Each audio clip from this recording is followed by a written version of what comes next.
I want to bring up the questionnaire that I sent you. So I'm going to pull this out, make it a bit smaller, and share.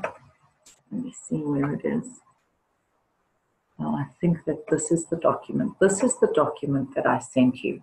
Now, I don't expect us to go through the whole thing now, but I wanted you to see it. I didn't want you to have it way in advance of the lesson, because then you can put too much thought into it.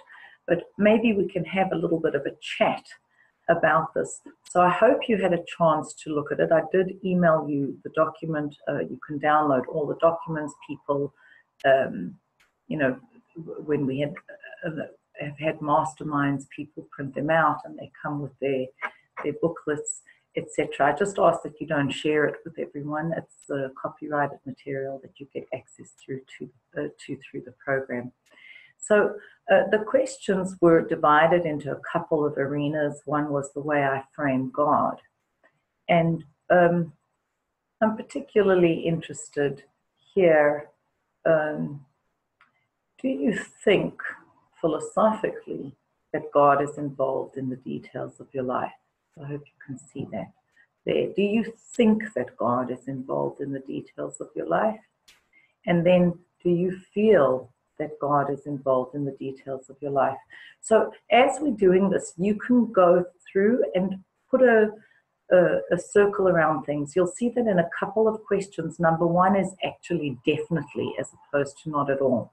So just peruse through them, and you can, even if you circle only one in each section, what we're going to do is have a lesson and a presentation, and then after that, I want you to go back to this and see, are there any shifts or changes in your understanding? So those are those questions. And then how I believe God engages with the world was the second one, and my personal relationship with God and sense of self. So you can scan that quickly.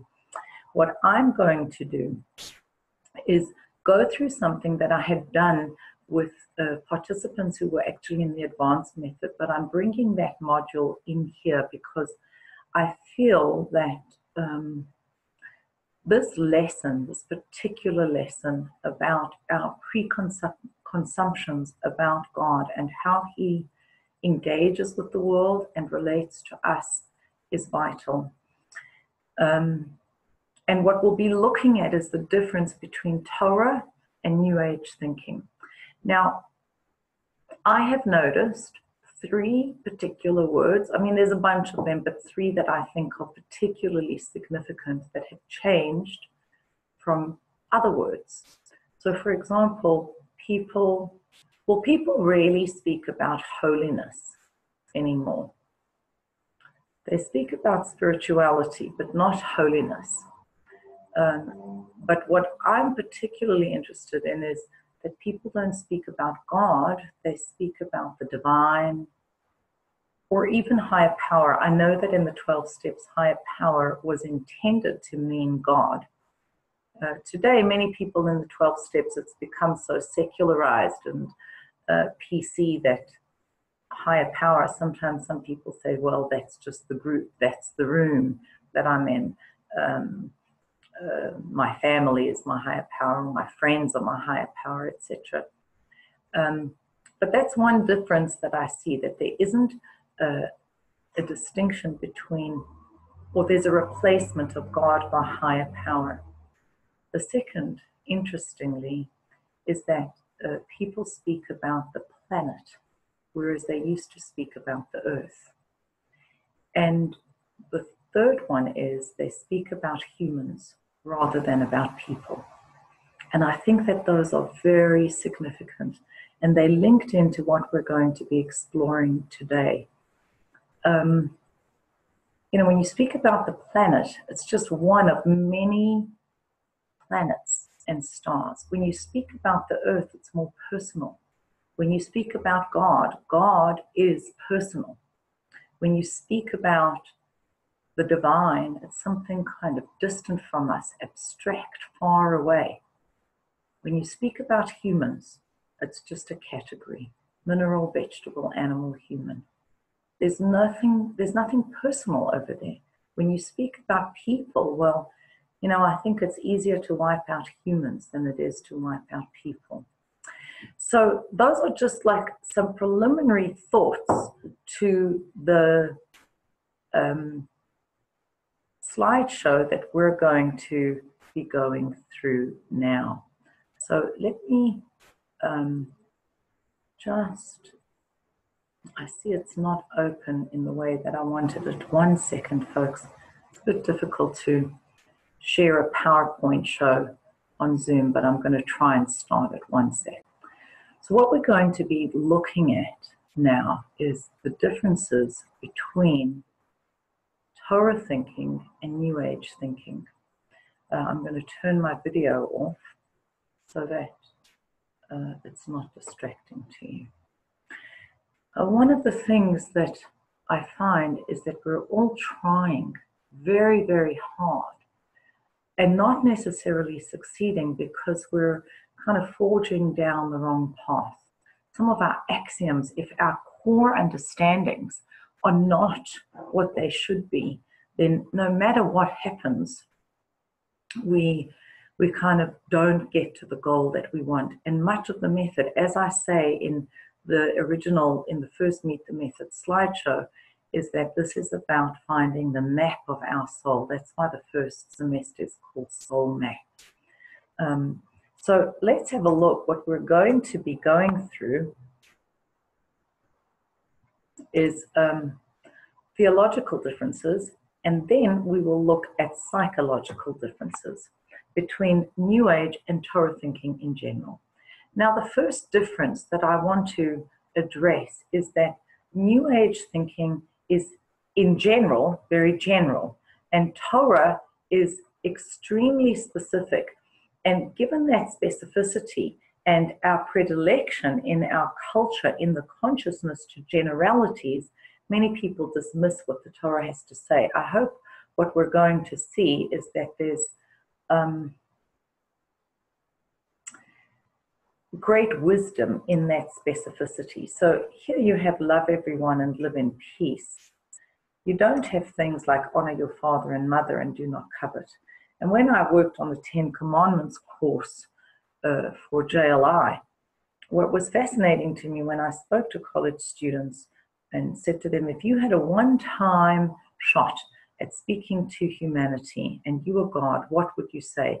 And it was all things like love everyone, live in peace, look after the planet, etc. It sounded so wonderful.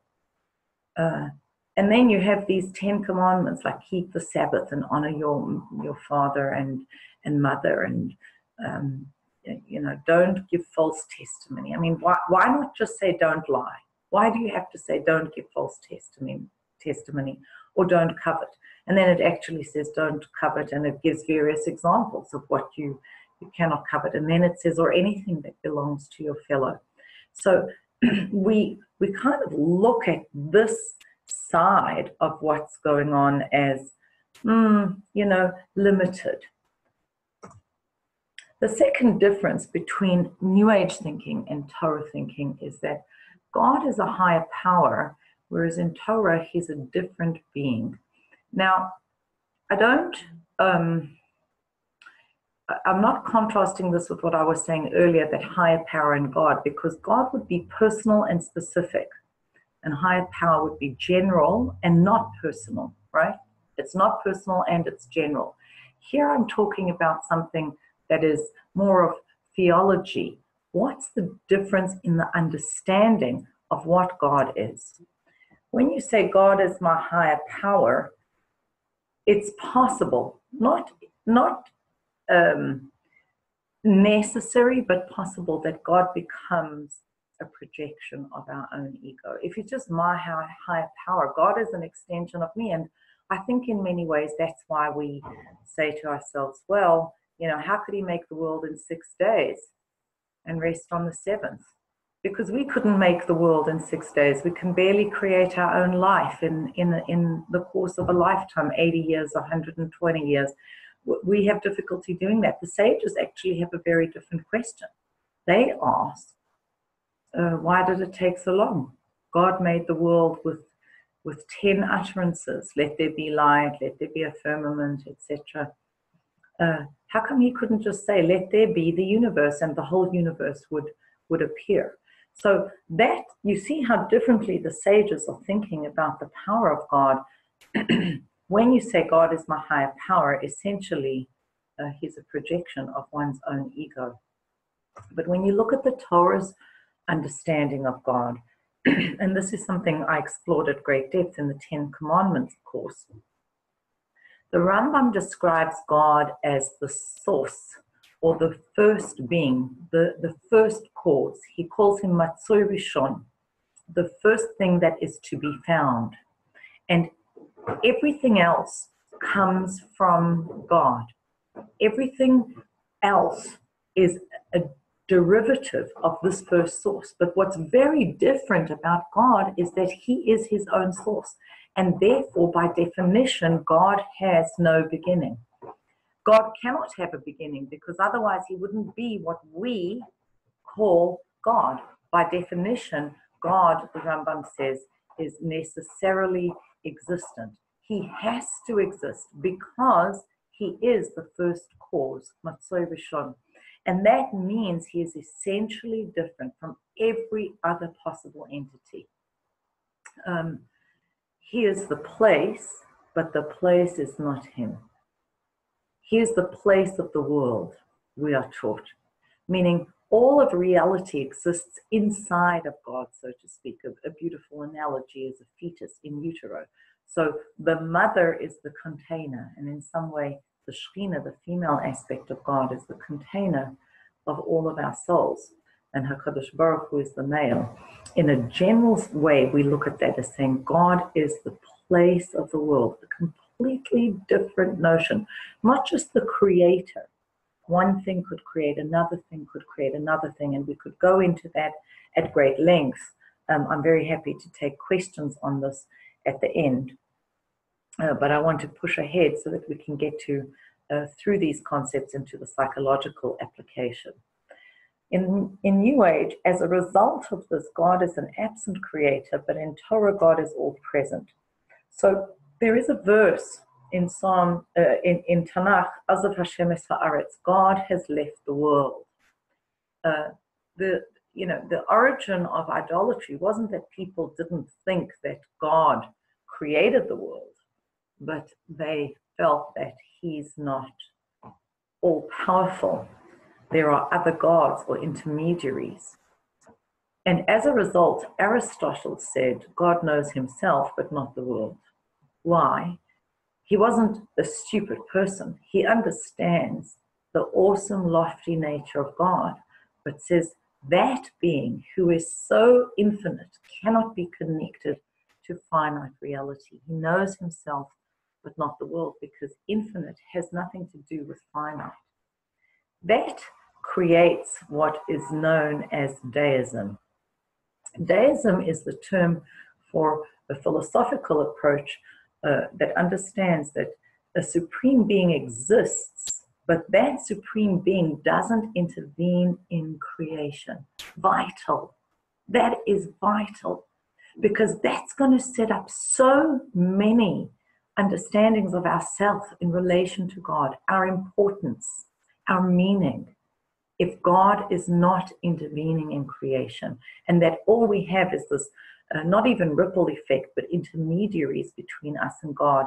And the result of that is that Azav Hashem es haaretz, God has left the world, is that there is a gap that has to be filled. On the other hand, the Rambam says, because God knows himself, he knows the world. Very, very different statement. If you look at this from Aristotle and this from the Rambam, God, by knowing himself, knows the world, because we are within him. We are a part of him and contained within him. It's like saying, do you need to think about where your nose is if it's itchy and you want to scratch it? I mean, that is you. The world is him. So the Rambam's saying, as lofty, infinite, divine as God is, he contains us and knows us intimately, which creates the concept of specific divine providence, what we call in Hebrew hashgacha pratis. Specific divine providence is telling us God is aware of every minute detail of creation. A leaf that falls, a blade of grass that is munched upon by a sheep, and everything that's happening in our own lives. And what results from this is that there's a personal relationship with God. And there are many aspects that will come to underpersonal that arise out of that, because what we're living with is a sense of being loved, and not just general, love everyone, love all humanity. It's like honor your mother and father, start with that. Clean your room. Get that taken care of. And then from your circle of influence, you come to the circle, from the circle of control, what you have control over, mastery over, then you can come to the circle of influence. And realizing that God loves me and is intimately involved in our lives empowers us to begin to take step by step in our movement, in our emergence from our own exile. Now, if we take that concept of deism or hashgacha pratis, divine providence, what we see is that in New Age thinking there is a split in spirituality, whereas Torah has a notion of unified godliness. So deism splits the material and the spiritual, because God is spiritual, God is infinite and really far away, and we are very physical. So spiritual and physical become profoundly split. They exist almost in different universes. And for us here in this physical world, that breaks down into monasticism and hedonism. That in order to approach the divine, to approach God, this infinite, distant God, we have to separate ourselves from the world. The alternative to that is, well, I can't reach God, and so I just engage head on with all the pleasures of this world and deal with whatever's coming later. There is something different from deism, which is pantheism. And what pantheism does to try and deal with this gap is actually identify God with the universe. So what it does is it conflates God with creation. I find, I read articles on the news, where people have gotten so lost with this notion. When you flatline reality, you can't honor anything. I don't want to jump ahead there, but there's a real problem in identifying God with the universe. In a sense, it's like we're all part of one being, but there isn't a supreme being who can take care of us. And if you look at the 10 steps, the first in all programs, in all 10-step programs, is admitting powerlessness. Powerless over alcohol, not alcoholism, not powerless over recovery, but over the substance. Powerless over lust, not over sex, the act, or being truly intimate, but over lust.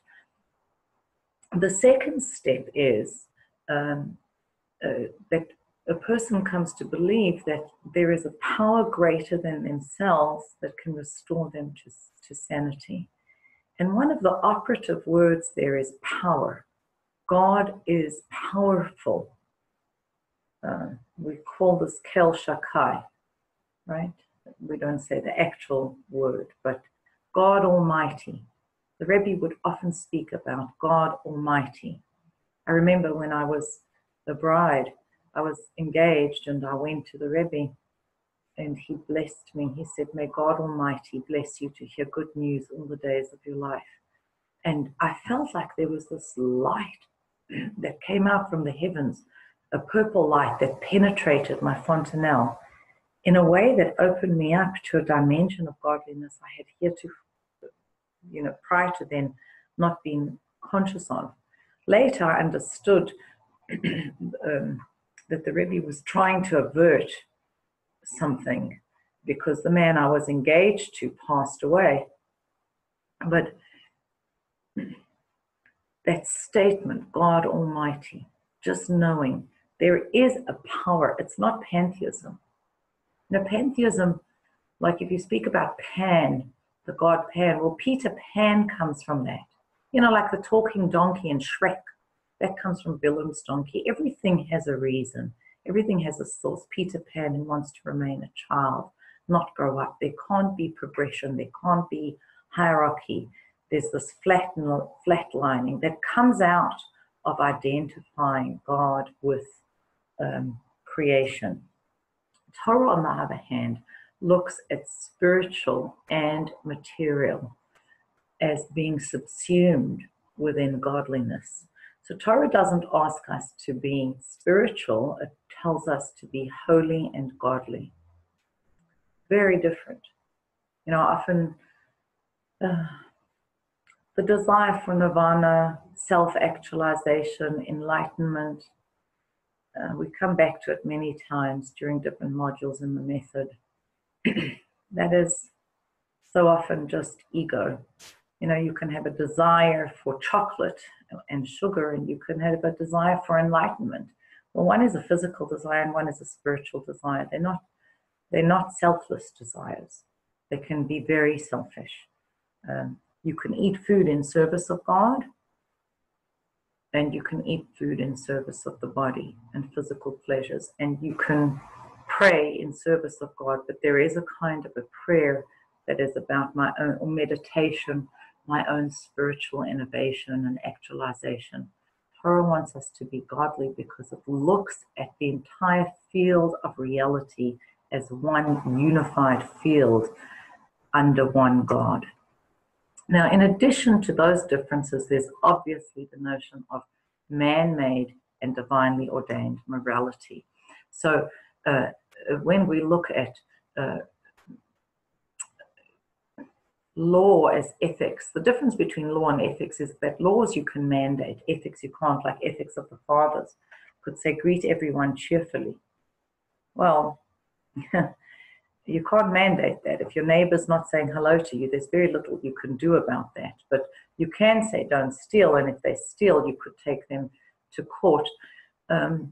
When you take God out of the equation, it's very difficult. Laws quickly become ethics, and it's just about your perspective, so that we're creating our own sense of right and wrong, and our moral guidelines fall away very, very quickly. I'm looking at what's happening now with abortion, you know, third term abortion up to birth, and even after birth, which is infanticide. That's not abortion. That, you know, if the mother right after birth wants to do away with the baby, if the baby is deformed, well, then she can, you know, and we can look back at history and say, well, there's a wonderful book called World Perfect by Ken Spiro, where he speaks about Judaism's contribution to world civilization, and he writes a letter there from a soldier. He was either a Greek or a Roman soldier who writes to his wife, and he says, I heard that you're pregnant. If it's a boy, keep him, and if it's a girl, discard it.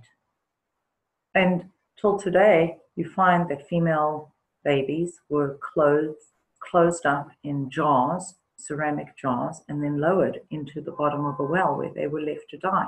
And people find that horrific. But is that any different from what's happening now in terms of third trimester abortion? I look at my twins. They were born at 28 weeks, strapping 6-foot boys, wonderful people, born at 28 weeks, legal abortion, right? So our sense of what's right and what's wrong, if you take God out of it, and there is this deism that sees him as not being involved in reality, all of a sudden we become responsible for our moral choices, and that creates a very slippery slope. On the other hand, Torah says that there is an absolute morality that God has communicated to us at Mount Sinai. He told us why we were created and how we're supposed to live. And our purpose in life is to emerge from our own exiled consciousness and live our lives in alignment with that divine truth. And I add the word here, it's remarkably organic, because with the written law, it's not canonized, right? With the written law comes an oral law and 13 principles of derivation, which are actually very much at play in American civil law today. So Torah is very organic. Torah has what to say about in vitro, artificial insemination, Shabbat, Sabbath elevators, etc., because of the way God gave the Torah to us. Nonetheless, despite the fact that it's organic, there is an absolute morality. Now, this is something we're going to come to later. New Age thinking is that matter is static, and Torah that matter can be elevated. In the New Age world, the idea that you can imbue matter with innate sanctity is an anathema, meaning everything is symbolic. You can light candles, but it's a symbol of light. The candles aren't actually godly light. Torah, on the other hand, says that matter can be elevated. The physical world has to be utilized in actualizing God's intention. So at that level, the 10 Commandments and all the mitzvahs don't represent godliness. They are godliness. And that's why after you use a Torah scroll, you can't just discard it. You take challah, you separate challah, there is holiness. This is actually, that's a particular level. It's not just a leftover of a commandment. When you separate dough, that was to be given to the priest, and it either has to be burned prior to baking the bread, what some people do, or the alternative is what some people do, and they take it when they burn all of their chametz, their leavened dough prior to Passover. But there's real godliness in that. You take a prayer book. It's not something that you can put on the floor, because matter can be elevated. And you see how this is all coming out. If there's deism, if God has left the world, then of course matter is static, because the spiritual and physical dimensions are separate from each other. But if there's a notion of divine providence, then matter can be elevated, because God is one. He is the place, Hu Makom Shel Olam. He is the place of the world. So those are the philosophical differences.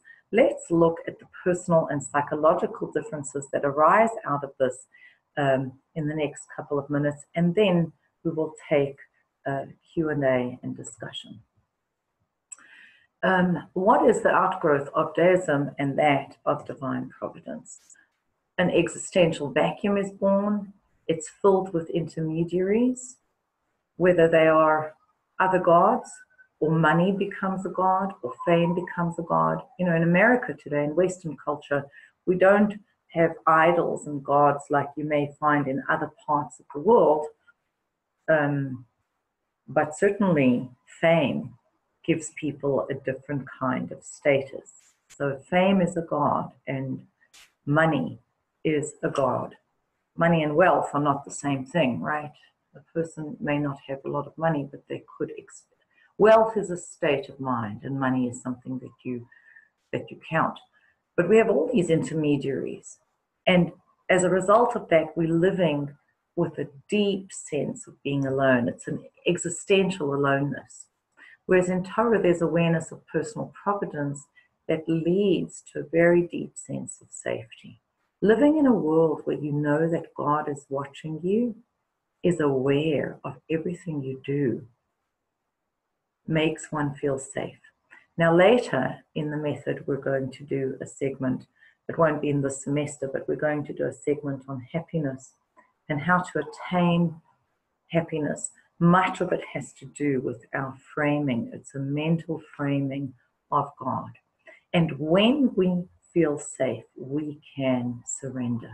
It brings the greatness of God, creates in us a sense of shiftless, lowness, but not lowness as being a low person, but small in relation to his might, to God's might, and also a sense of safety, being embraced by a loving God who is cognizant of everything that we are doing.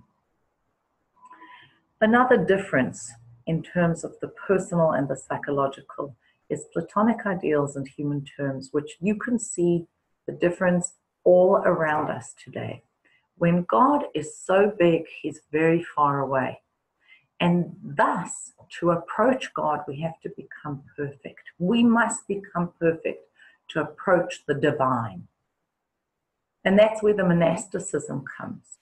So Platonic ideals, I mean, I see it all the time. If you have a look on my website, the 3 articles that I wrote about Harvey Weinstein and sexuality, one of them was, and I got hundreds of emails in response to those articles, both celebrating what I had said and contesting what I had said.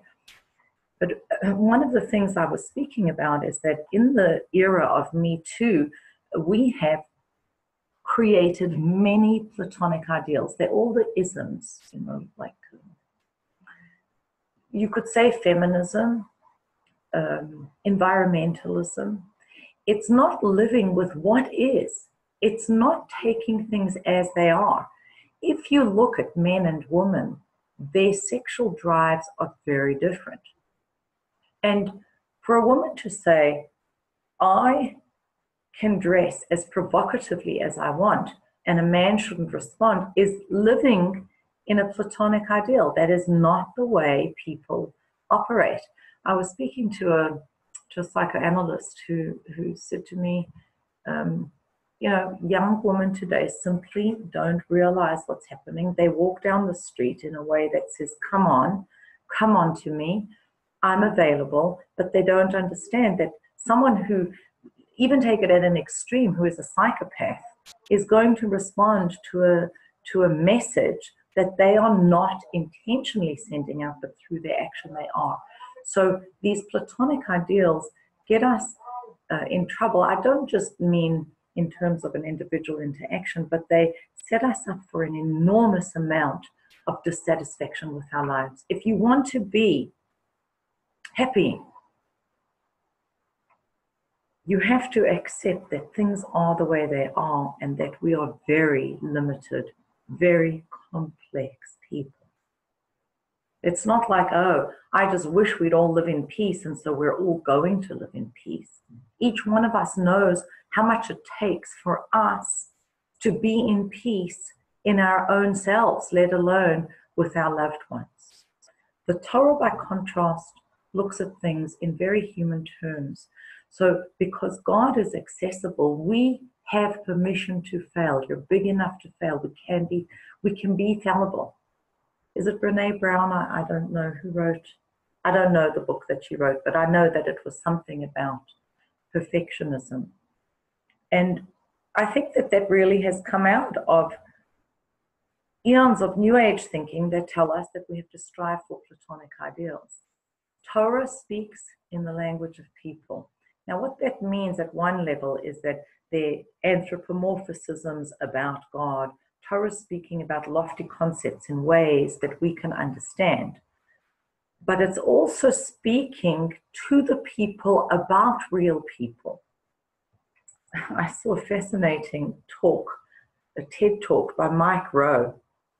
I really enjoy. He did Dirty Jobs. I haven't seen any of those. That was a television series, but he went out and he did jobs that average individuals, manual laborers, people who aren't in tech, people who aren't in STEM, right? They're not in the science, technology, engineering, and math departments. They're not working with their heads. There's still millions and millions of people who are working with their hands and feet. And he said, you know, he was at a TED conference, of course, in Silicon Valley. He says, many people here disparage those people, but I'll tell you, the people I've met, and there are thousands of them, are so well balanced. They're doing well in their lives. They're happier than we are in many respects. I don't want to knock STEM and academia. I mean, I live a pretty academic life myself. But what I'm saying is we cannot lose touch with this abstract notion of reality. We have to live with who we are. My shadows, warts and all, as the expression is. And Torah speaks about that. It speaks about situations, I'm not going to go into them now, maybe in the Q&A, that we might find objectionable or obnoxious, like how could the rabbis suggest such and such a thing? But look, that's the reality of what happens. And we betray ourselves by remaining attached to unattainable Platonic ideals. The next difference is something I referenced earlier, that between self-actualization and self-mastery. So that existential vacuum and the subsequent desire, the drive for perfection, give birth to a focus on taking. God serves me. And that's connected to one of the questions that you have in the suggested steps for the first module of Meet the Method, and you also have it in the slideshow. Rather than asking, what do I want from life, which we probably really mean from God, what do I want from others, from my life, from God? Begin asking, what am I needed for, rather than what do I need? When we speak about self-mastery, what we're saying is that A, there's divine providence, and then we have these realistic goals that are in human terms, and what that does, we feel safe, we're able to surrender, we are big enough to fail, and so that gives us the ability to focus on service.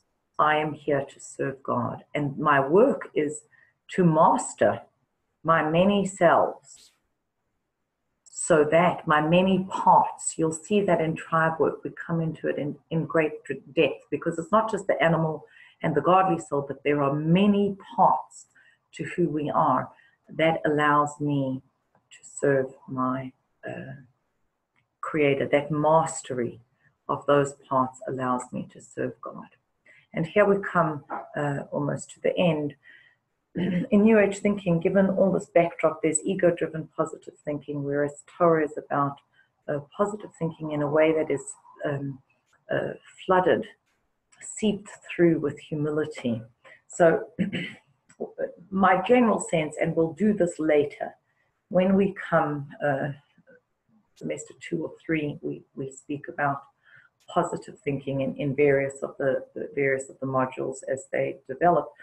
But very common for people to speak about thinking positively as if, well, I thought about it, I have a manifestation board, and then God's my cosmic bellhop, right? It's like I'm trying to change his will because, well, God should change his will to suit my agenda. Now, there is an idea of that in Torah, Yehi Ratzon, may it be your will. But that comes about through very deep service. The Baal Shem Tov teaches that a person is where their thoughts are. So even if you're thinking positively about having lots of cash or, another relationship, whatever it is that you're thinking about, you are where your thoughts are. That's the first principle. It comes before the concept of machshava ma'eles. Machshava ma'eles means thought helps. You can shift things through your thinking, but first you have to realize that you are where your thoughts are. And one of the primary aspects of positive thinking in Torah is to find the good inside the negative, as I say over here. We have to come to an understanding that God wants our good. And when I find the good inside the negative, it's called sweetening the severities in Torah, Hamtakas HaGvuras, then there's no need for the test.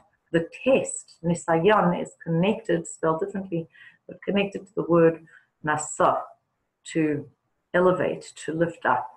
There's nes, a miracle, nisayon, a test, and nasa, to lift up. The test creates a miracle.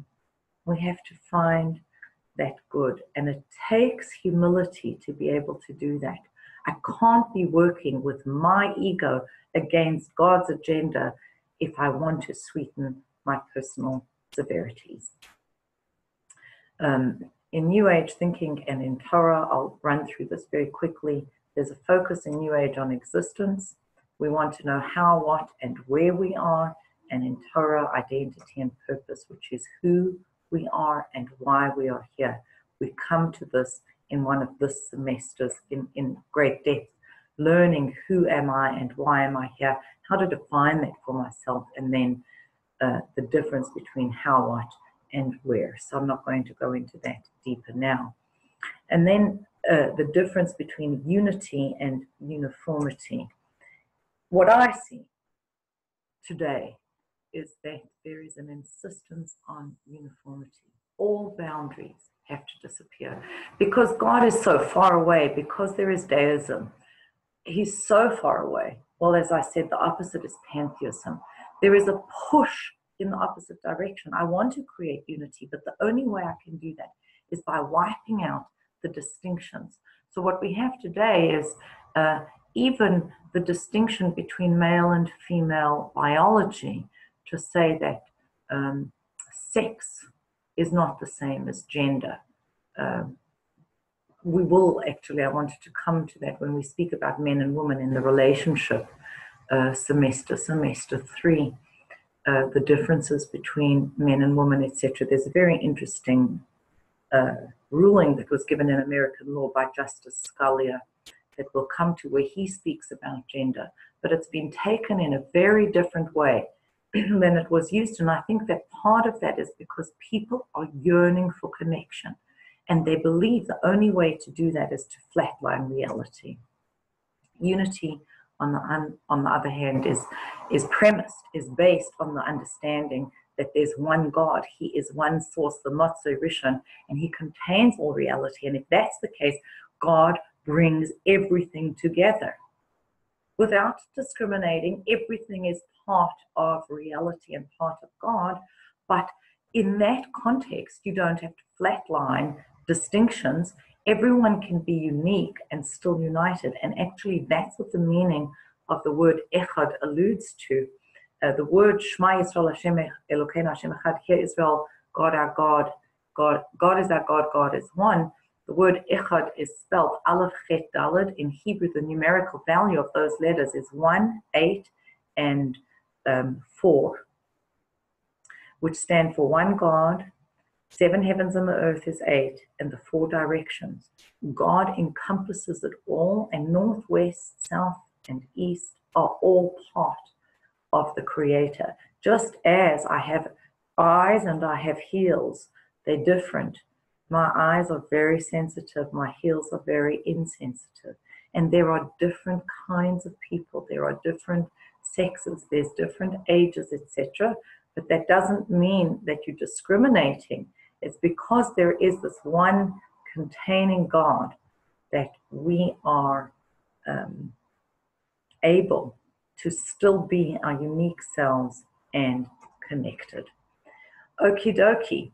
So I'm going to stop that now, and we will begin our Q&A and discussion. Sorry.